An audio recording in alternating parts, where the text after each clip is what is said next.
Welcome to Creepy, the best horror storyteller on YouTube. Sunday. I find myself compelled to write this on paper rather than my computer. There's something about putting pen to paper that helps me organize my thoughts, ensures that my words won't vanish or be altered.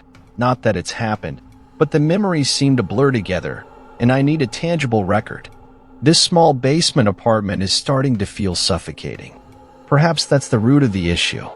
Opting for the cheapest option seemed like a practical choice, but the absence of windows blurs the distinction between day and night. I've become so engrossed in my programming project that I haven't stepped outside in days. It's time to take a break. Hours in front of a monitor can play tricks on anyone's mind, but this feels different. I struggle to pinpoint when this sense of unease first settled in. It's elusive, difficult to define. Perhaps it's the isolation, the absence of conversation with others. The friends I usually chat with online while I work are strangely absent, their messages unanswered. The last email I received was from a friend mentioning he'd talk to me after a quick trip to the store, and that was yesterday. I thought about using my cell phone, but the reception down here is abysmal. Yes, a call is what I need. I'll venture outside. As I reflect, the fear dissipates, leaving a tinge of embarrassment in its wake. I glance at my reflection before heading out, noticing the 2-day stubble on my face. I shrug it off, as this is just a quick trip for a phone call. I do change my shirt, thinking I might run into someone I know. But that never happens. Stepping out, I open my apartment door cautiously. An unexplainable apprehension has taken hold, likely a result of days without human interaction. The basement hallway stretches before me, its gray walls seeming even drearier. At one end stands a large metal door leading to the building's furnace room, securely locked. 2 neglected soda machines stand nearby. I made the mistake of buying from one on my first day, only to find the soda 2 years past its expiration date. I doubt anyone even knows these machines exist down here, or perhaps my thrifty landlady simply doesn't care to restock them. Closing my door gently, I move in the opposite direction, making an effort to avoid making any noise. I'm not entirely sure why I chose to do this, but there's something oddly satisfying about preserving the uninterrupted hum of the soda machines, at least for now. I reach the stairwell and ascend to the building's front door. Peering through the small window, I'm met with an unexpected sight. It's clearly not lunchtime. The city is draped in a gloomy haze, the traffic lights at the distant intersection blinking yellow. The sky, a blend of purples and blacks illuminated by the city's glow, feels heavy above. Nothing stirs except for a few trees along the sidewalk, swaying in the wind. I can feel a chill, though I'm not cold. Perhaps it's the wind outside, its constant, cool presence and the rhythmic rustling of countless unseen leaves. I decide against venturing out. Instead, I raised my cell phone to the small window in the door and checked the signal meter. The bars filled up, and I felt a sense of relief wash over me. It was time to hear someone else's voice, I thought, a smile tugging at my lips. It was strange to be afraid of nothing at all. Shaking my head, I chuckled at my own unease. I pressed speed dial for my best friend Amy, bringing the phone to my ear. It rang once, and then abruptly stopped. Silence greeted me for a good 20 seconds before I hung up, puzzled. I frowned and checked the signal meter again. It still showed a strong signal. I went to dial her number once more, but my phone rang in my hand, startling me. I answered. "Hello?" I said, a slight jolt of surprise coursing through me at the sound of a spoken voice, even if it was my own. I had grown accustomed to the constant hum of the building, the whir of my computer, and the soda machines in the hallway. There was no immediate response to my greeting, but finally, a voice came through. "Hey," said a clear, college-aged male voice, similar in age to me. "Who's this?" "John," I replied, feeling a touch of confusion. "Oh, sorry, wrong number," he replied, and promptly hung up. I lowered the phone slowly and leaned against the sturdy brick wall of the stairwell. That was odd. I checked my received calls list, but the number was unfamiliar. Before I could dwell on it further, the phone rang again, this time loudly. I glanced at the caller ID before answering. Another unfamiliar number. Holding the phone to my ear, I remained silent. All I could hear was the ambient noise of a phone line. Then, a familiar voice broke through. "John." It was Amy's voice, and I breathed a sigh of relief. "Hey, it's me," I replied.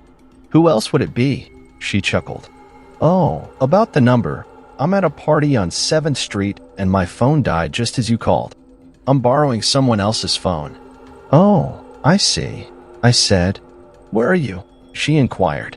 My eyes scanned the dull, whitewashed walls and the heavy metal door with its small window. "I'm at my building," I sighed, just feeling a bit confined. I didn't realize it was so late. "You should come over," she suggested, her laughter dancing through the phone.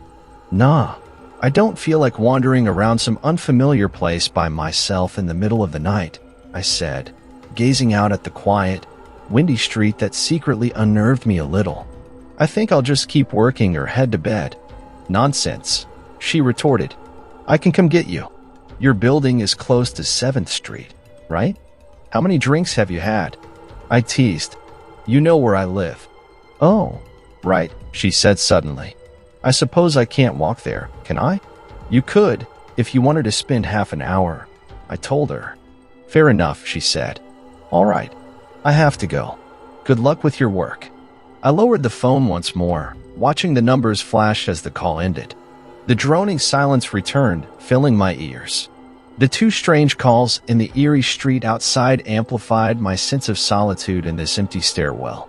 Perhaps from watching too many scary movies, a sudden, inexplicable thought crossed my mind. What if something were to peer through the window in the door and see me? Some dreadful presence lurking just beyond the reach of company, waiting to pounce on unsuspecting souls who strayed too far from others. I knew it was irrational, but with no one else around, I couldn't help it. I hurried down the stairs, rushed along the hallway to my room, and closed the door swiftly, all the while maintaining silence. I feel a little foolish now, being scared of nothing, and the fear has already begun to fade. Writing this down is a relief. It grounds me in reality. It sifts out the vague fears and half-formed thoughts, leaving only stark, unassailable facts. It's late. I received a call from a wrong number, and Amy's phone died, so she called me back from another number. Nothing out of the ordinary is happening. Yet, there was something slightly off about that conversation. It could have been the alcohol she consumed, or was it Amy herself that seemed off? Or, yes, that's it. I didn't realize it until this very moment as I put these thoughts to paper. I knew writing would help. She mentioned she was at a party, but I heard nothing in the background. Of course, that doesn't necessarily mean anything, as she could have stepped outside to make the call. No, that couldn't be it either. I didn't hear the wind. I need to check if the wind is still blowing. Monday. I forgot to finish writing last night. Looking back, the fear I felt seems silly and baseless. I'm eager to step outside into the daylight. I'm going to check my email, shave, shower, and finally get out of here. Wait, did I hear something? It was thunder. The anticipated sunlight and fresh air eluded me. I ventured into the stairwell and ascended, only to be met with disappointment. The heavy metal door's small window revealed nothing but cascading water as torrential rain pounded against it. A feeble, grayish light filtered through the rain, confirming that it was indeed daytime, albeit a dreary, damp one. I tried to peer out and wait for lightning to pierce the gloom, but the downpour was too intense, obscuring everything beyond vague, distorted shapes moving amidst the waves on the window. Disheartened, I turned away, reluctant to return to my room. Instead, I continued up the stairs, passing the first and second floors. The staircase terminated at the 3rd floor, the highest level in the building. I glanced through the glass that lined the outer wall of the stairwell, but its thick, distorted panes scattered the light, rendering it difficult to see through the rain. I pushed open the stairwell door and ventured down the hallway. About 10 stout wooden doors, painted a faded blue long ago, stood shut. I listened intently, but in the middle of the day, it was no surprise that the only sound was the rain outside. Standing there in the dim corridor, The rhythmic patter of rain against the windows gave me a strange, fleeting sensation that the doors stood like ancient, silent monoliths, erected by some long-forgotten civilization for an inscrutable guardian purpose. Then, lightning illuminated the scene, and for an instant, the coarse, blue grain would resemble rough-hewn stone. I chuckled at my own overactive imagination, but then it struck me that the subdued light and occasional flashes must indicate the presence of a window somewhere in the hallway. A distant memory resurfaced, and I suddenly recalled an alcove and an inset window halfway down the floor's hallway. Eager to gaze out into the rain and perhaps catch a glimpse of another human being, I hurried over to the alcove, finding the large, slender glass window. Rain streamed down, much like at the front door's window, but this one could be opened. I reached out, hand hovering over the latch, but hesitated. A strange premonition washed over me, a sense that if I opened that window, I would be confronted with something utterly horrifying on the other side. Everything has been so peculiar lately, so I devised a plan and returned here to gather what I needed. I don't truly believe anything will come of it, but I'm bored, it's raining, and I'm going a little stir-crazy. I came back for my webcam. The cord won't reach the third floor, so instead, I'll conceal it between the two soda machines in the dim end of my basement hallway, run the wire along the wall, and slip it under my door, masking it with black duct tape to blend in with the plastic strip along the base of the hallway's walls. I know this is all rather absurd, but I don't have anything better to do. Nothing untoward occurred. I propped open the door between the hallway and the stairwell, braced myself, then swung the weighty front door wide open and sprinted down the stairs to my room, slamming the door shut behind me. I fixed my gaze on the webcam on my computer, observing the hallway beyond my door and most of the stairwell. I'm watching it as I write, and nothing of interest catches my eye. I just wish the camera were positioned differently so I could see out the front door. Wait, someone's online. I retrieved an older, somewhat unreliable webcam from my closet to video chat with my friend online. I couldn't quite articulate why I wanted to video chat, but it felt comforting to see another person's face. Our conversation was brief, lacking depth, but it did wonders for my state of mind. The odd fear that gripped me is nearly gone. I would feel completely at ease if it weren't for something peculiar about our exchange. While I've mentioned everything feeling odd, he was unusually vague in his responses. I can't recall a single specific thing he said, no names, places, or events. However, he did ask for my email address to stay in touch. Wait, I just received an email.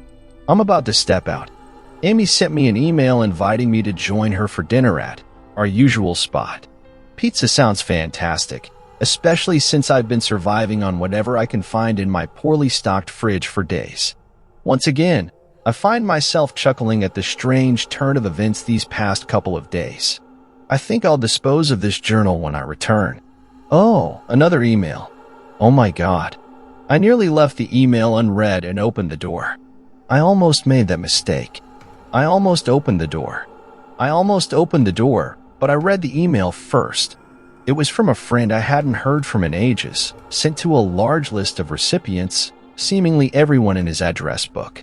It had no subject, and the message was simple. Seen with your own eyes, don't trust them, they. What on earth could that mean? The words stun me, and I keep going over them in my head. Was it a frantic message sent just as something happened?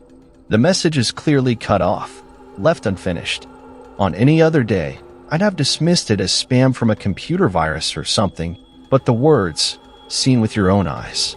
I can't help but reread this journal and reflect on the last few days, realizing that I haven't encountered another person face to face. The webcam conversation with my friend was so odd, so vague, so unsettling, now that I think about it. Was it unsettling? Or is fear clouding my memory? My mind plays with the sequence of events I've recorded here, pointing out that I haven't been given a single piece of information that I didn't willingly provide. The random wrong number, that got my name, followed by the strange callback from Amy, the friend who asked for my email address. I initiated contact with him when I saw him online, and then I received my first email shortly after that conversation. Oh my God, that call with Amy. I mentioned over the phone. I said that I was within half an hour's walk of 7th Street. They know where I am. What if they're trying to locate me? Where is everyone else? Why haven't I seen or heard anyone else in days? No, this is insane. Utterly insane. I need to calm down. This madness needs to stop. I'm at a loss for what to think. I raced around my apartment frantically, holding my cell phone up to every corner in search of a signal through the dense walls. Finally, in the cramped bathroom, near the ceiling, I got a single bar. Holding my phone there, I sent a text message to every contact in my list. Wanting to avoid revealing anything about my unfounded fears, I simply asked, "You seen anyone face to face lately?" At that moment, I just craved any response, regardless of its nature. I wasn't concerned about embarrassment. I made several attempts to call someone, but I couldn't lift my head high enough, and if I lowered my cell phone even a fraction, it lost signal. Then it struck me, the computer. I rushed over to it and began instant messaging everyone online. Most were idle or away from their computer. No one replied. My messages became increasingly frantic, urging people to visit me for a multitude of flimsy reasons. At that point, nothing else mattered. I just needed to lay eyes on another person. I also tore through my apartment, searching for any overlooked means of contacting another human being without opening the door. I'm aware it's irrational, unfounded, but what if? What if? I just need to be certain. In my desperation, I even taped the phone to the ceiling, just in case. I stared at the mess, shaking my head at my own absurd behavior. I ran my fingers through my unkempt hair, trying to make myself somewhat presentable. I looked like a wreck, but Amy would understand. Chuckling at the ludicrous situation I'd created, I made my way to the door. I placed my hand on the doorknob and glanced at the chaotic scene one last time. It was all so ridiculous, I thought. My gaze swept over the half-eaten food scattered on the floor, the overflowing trash bin, and the bed I'd haphazardly tipped over in my frantic search. I almost turned to open the door, but my eyes landed on one final thing, the old webcam, the same one I used for that eerily vacant chat with my friend. The silent, dark lens lay haphazardly discarded, its gaze fixed on the table holding this very journal. A wave of terror washed over me as I realized that if something could see through that camera, it would have witnessed everything I'd just written about that day. I had asked Amy for any one thing about us, and she chose the only detail I believe they or it did not know, but IT did. It knew. It could have been watching me the whole time. I didn't open the door. Instead, I screamed. I screamed in uncontrollable terror.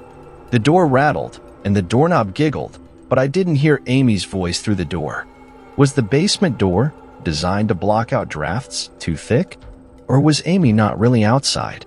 If it wasn't her, what could be trying to get in? What the hell was out there? I saw her on my computer through the camera outside, heard her voice through the speakers via the camera outside. But was it real? How could I know? She's gone now. I screamed and shouted for help. I piled up everything in my apartment against the front door. Friday. At least, I think it's Friday. I've destroyed every electronic device. I smashed my computer to pieces. Everything on there could have been accessed remotely, or worse, tampered with. Being a programmer, I understand. Every bit of information I shared since this began, my name, my email, my location, none of it came back from the outside until I disclosed it. I've been replaying it all in my head. I've been pacing back and forth, swinging between stark terror and overwhelming disbelief. Sometimes I'm absolutely convinced that some phantom entity is determined to get me to go outside. Going back to the start, when Amy called, effectively asking me to open the door and step out. I keep running through it in my mind. One perspective argues that I've behaved like a lunatic, and all of this is an extreme coincidence. Never stepping outside at the right times purely by chance, never encountering another person through sheer luck. Receiving a random nonsensical email from some computer virus at precisely the right moment. The other perspective insists that extreme coincidence is the reason whatever's out there hasn't gotten me already. I keep thinking, I never opened the window on the third floor. I never opened the front door, except for that incredibly foolish stunt with the hidden camera, after which I darted straight to my room and slammed the door. I haven't opened my own solid door since I flung open the building's front door. Whatever's out there, if anything's out there, never made an appearance in the building before I opened the front door. Perhaps the reason it wasn't inside already was because it was elsewhere, getting everyone else, and then it waited until I revealed my presence by attempting to call Amy, a call that didn't work, until it called me and asked for my name. Terror engulfs me each time I try to piece together this nightmare. That email, short, abruptly cut off. Was it from someone trying to send a warning? A friendly voice desperately trying to alert me before it arrived? Seen with your own eyes, don't trust them. Exactly what I've been so wary of. It could have complete control over all electronic devices, employing its devious deception to lure me outside. Why can't it get in? It knocked on the door. It must have some tangible presence. The door. The image of those doors in the upper hallway as guardian monoliths flashes back in my mind every time I trace this train of thought. If there is some phantom entity trying to entice me outside, perhaps it can't pass through doors. I keep reflecting on all the books I've read and movies I've seen, attempting to conjure some explanation for this. Doors have always been powerful symbols in human imagination, often seen as barriers or portals of special significance. Or perhaps the door is simply too thick. I know I couldn't break through any of the doors in this building, let alone the heavy basement ones. Beyond that, the real question is, why does it want me? If its aim is just to kill me, it could do so in any number of ways, including waiting for me to starve to death. But what if it doesn't want to kill me? What if it has some even more horrific fate in store for me? God, how can I escape this nightmare? A knock on the door. I told the people outside the door that I need a minute to think, and then I'll come out. I'm just writing this down to help me figure out what to do. At least this time, I heard their voices. My paranoia, and yes, I acknowledge that I'm being paranoid, has me considering all sorts of ways their voices could be electronically faked. There could be nothing but speakers outside, simulating human voices. Did it really take them 3 days to come talk to me? Amy is supposedly out there, along with 2 policemen and a psychiatrist. Maybe it took them 3 days to figure out what to say to me. The psychiatrist's explanation could be quite convincing if I chose to believe this has all been a crazy misunderstanding and not some entity trying to trick me into opening the door. The psychiatrist had an older voice, authoritative yet still caring. I found it reassuring. I'm desperate just to see someone with my own eyes. He said I have something called cyberpsychosis, and I'm just one of many experiencing a nationwide epidemic of thousands of people having breakdowns triggered by a suggestive email that somehow got through. I distinctly remember him saying got through somehow. I think he means spread across the country inexplicably, but I'm extremely suspicious that the entity slipped up and revealed something. He explained that I'm part of a wave of emergent behavior and that many others are struggling with the same fears, even though we've never communicated. That neatly explains the strange email about eyes that I received. I didn't get the original triggering email. I received a derivative of it. My friend might have had a breakdown too, and tried to caution everyone he knew against his paranoid fears. That's how the issue spreads, according to the psychiatrist. I might have spread it as well, with my texts and instant messages to everyone I know. One of those people might be unraveling right now, triggered by something I sent them, something they might interpret in any way they choose, like a text asking if they've seen anyone face to face lately. The psychiatrist told me he didn't want to lose another one, that people like me are intelligent, and that's our downfall. We connect the dots so well that we connect them even when they shouldn't be there. He said it's easy to succumb to paranoia in our fast-paced world, a constantly changing place where more and more of our interaction is simulated. I'll give him this. It's a fantastic explanation. It neatly accounts for everything. In fact, it perfectly explains everything. I have every reason to let go of this nightmarish fear that something or consciousness or being out there wants me to open the door so it can capture me for some horrible fate worse than death. It would be foolish, after hearing that explanation, to stay in here until I starve to death just despite the entity that might have taken everyone else. It would be foolish to think that, after hearing that explanation, I might be one of the last people left alive on an empty world, hiding in my secure basement room, defying some unthinkable deceptive entity just by refusing to be captured. It's a perfect explanation for every single strange thing I've seen or heard, and I have every reason in the world to let all of my fears go and open the door. That's precisely why I'm not going to. How can I be sure? How can I know what's real and what's deception? All of these damn things with their wires and their signals that originate from some unseen origin. They're not real. I can't be sure. Signals through a camera, faked video, deceptive phone calls, emails. Even the television, lying broken on the floor. How can I possibly know it's real? It's just signals, waves, light, the door. It's bashing on the door. It's trying to get in. What insane mechanical contraption could it be using to simulate the sound of men attacking the heavyweight so well? At least I'll finally see it with my own eyes. There's nothing left in here for it to deceive me with. I've torn apart everything else. It can't deceive my eyes, can it? Seen with your own eyes, don't trust them. They wait. Was that desperate message telling me to trust my eyes, or warning me about my eyes too? Oh my God, what's the difference between a camera and my eyes? They both turn light into electrical signals. They're the same. I can't be deceived. I have to be sure. I have to be sure. Unknown date. I calmly requested paper and pen day after day until it finally relented. But what's the use? Should I gouge out my eyes? The bandages have melded with my skin. The pain has dissipated.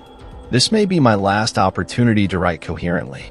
Without sight to correct my hand, the motions will fade from memory. This act of writing feels like a self-indulgence, a relic of a bygone era. I'm convinced that everyone in the world is either dead or facing something far worse. I spend my days and nights leaning against the padded walls.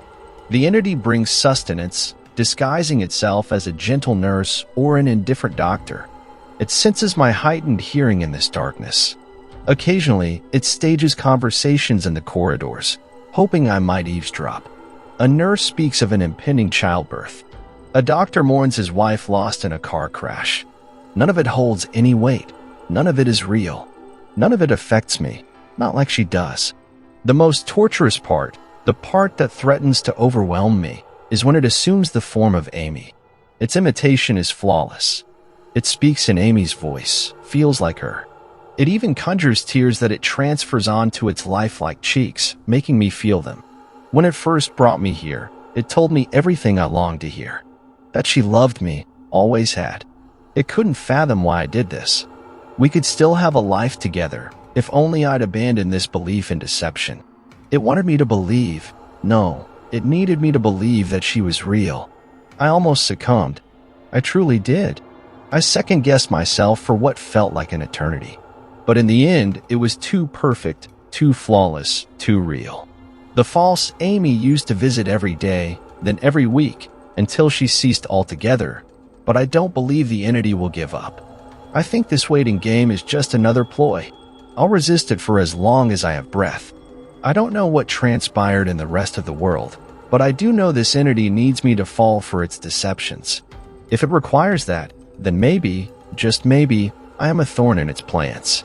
Perhaps Amy is still alive somewhere, sustained only by my refusal to be deceived.